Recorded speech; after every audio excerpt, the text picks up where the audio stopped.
Hello and welcome to Z. Please don't forget to subscribe and hit the bell icon.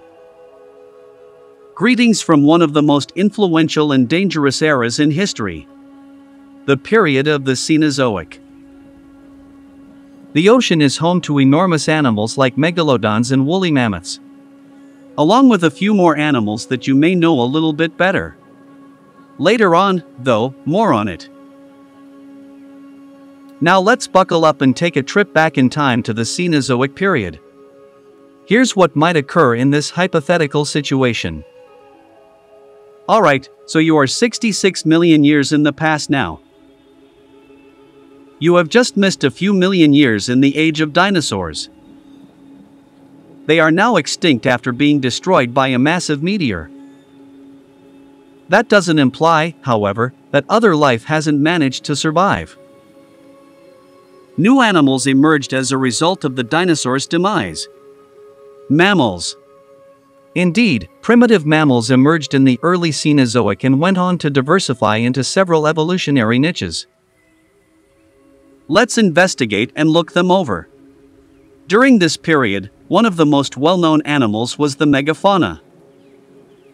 These were enormous animals that prowled the planet. Many of these appear to be well-known. Woolly mammoth groups can be seen wandering around in the coldest parts of the planet. These men weighed as much as 8 tons and stood 3.5 meters, 11.5 feet, tall. Now, head across to what is now known as Australia, where the diprotodon may be found. This enormous marsupial resembles a gigantic wombat and is the largest mammal to have ever existed. Giant creatures weren't limited to mammals either. One of the most terrible animals you've ever encountered awaits you in the water, so be careful. The megalodon. With fangs as large as 18 centimeters, 7 in, and a length as long as 20 meters, 65 feet, this enormous shark ruled the waters. I could go on forever, but there is still so much to discover. Numerous species of animals became extinct as they proliferated. Regretfully, incidents such as that still occur nowadays. Fortunately, our friends at Planet Wild are working on ways to prevent that from occurring, and you can contribute from the comfort of your own sofa. Watch the entire video to learn more about how you can assist. I'm going to show you something incredibly interesting once we look at a few more species. The glyptodon, a mammoth armadillo-like creature, was another creature of the Cenozoic epoch. Two of the biggest animals include the elasmotherium, also called the Siberian unicorn, and the megatherium, which is a gigantic sloth. This resembled a woolly rhinoceros, essentially. And there were yet more animals. However, why were they so large? There are a number of ideas among scientists as to why these creatures grew to be so large. One of the main ones is that these animals could flourish in open environments after the dinosaurs vanished, which would have allowed them to grow larger and larger as the generations went by. But they haven't yet spoken about another really significant animal. It's not enormous, but it's certainly one of the most significant. And you are that, sort of. Primates were the early ancestors of humans. The extinction of the dinosaurs made room for primates to ascend and begin their evolutionary journey. Early primates were little, feeble animals during the beginning of the Cenozoic period. But they had two essential characteristics that made them powerful. With fingers clenched and gazing forward, they endured and eventually flourished on Earth for millions of years.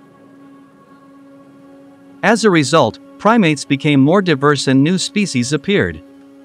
It left us with two primary groupings. The primates that apes and monkeys would eventually descend from, as well as the hominids, who subsequently gave rise to humans. But millions of years will pass before this occurs. As the Cenozoic era went on, hominids acquired the ability to manage fire, utilize tools, and form the rudiments of early language. As hominids proliferated, they dispersed over the world and were discovered in North America, Asia, Europe, and Africa. A few of these species are extinct. In particular, the Neanderthal. They adapted to living in Eurasia by evolving outside of Africa. However, as modern humans developed, their technical prowess increased, ultimately causing the Neanderthals to go extinct. An increasing number of hominid species vanished as more and more evolved. The Homo sapiens that remained in Africa were the only ones to survive. Their brains kept expanding, giving rise to increasingly sophisticated language, technology, culture, and ultimately you. In relation to you, how would you fare in this day and age?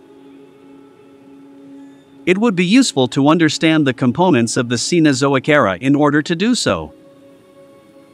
It took place over tens of millions of years, after all. And a great deal occurred. 3 time periods comprise the Cenozoic era: the Quaternary, Neogene, and Paleogene periods. Let's dissect them swiftly. With this, the Cenozoic period began. The creatures we have been discussing have started to appear, along with flowering plants.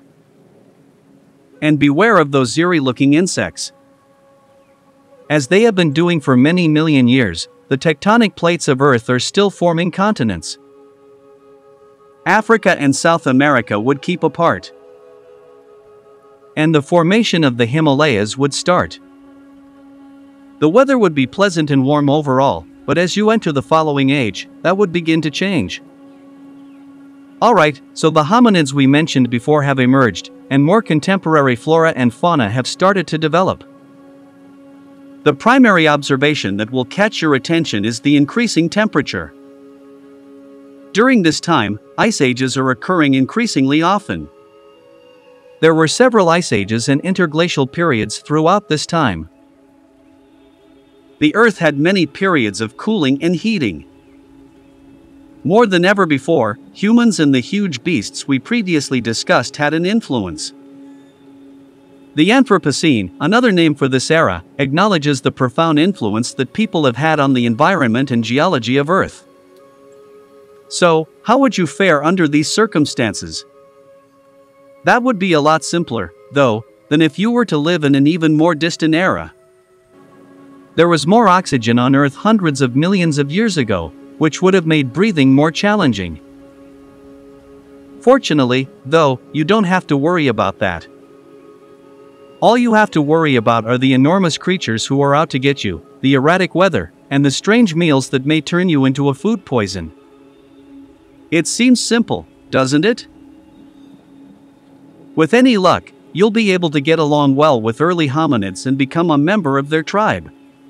They will have access to tools, fire, and a place to stay.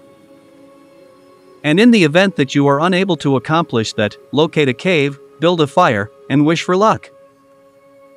But hold on, you are still alive and well in the Cenozoic period at this point. Yes, exactly, this age is still ongoing. We are in the Quaternary period right now. On Earth, eras are usually distinguished by significant changes in geology or catastrophic extinctions. Fortunately, neither of which we have had to deal with. However, what would happen if we did? What if people all of a sudden became extinct? Would that usher forth a new era? That sounds like a tale for a different what if, though. Hey, as a thank you for watching the entire video, don't click off just yet. For you, I have a gift. Every month, our colleagues at Planet Wild go out on missions to restore endangered animals and protect the environment, all the while keeping a YouTube channel updated with their exploits. In their most recent endeavor, they are protecting Tanzanian farmers' crops and elephants by utilizing honeybees. All of this is made possible by a community that wishes to support ecosystem restoration projects when they have a genuine impact on the environment. You may vote on how your cash should be allocated by using the Planet Wild app as a member.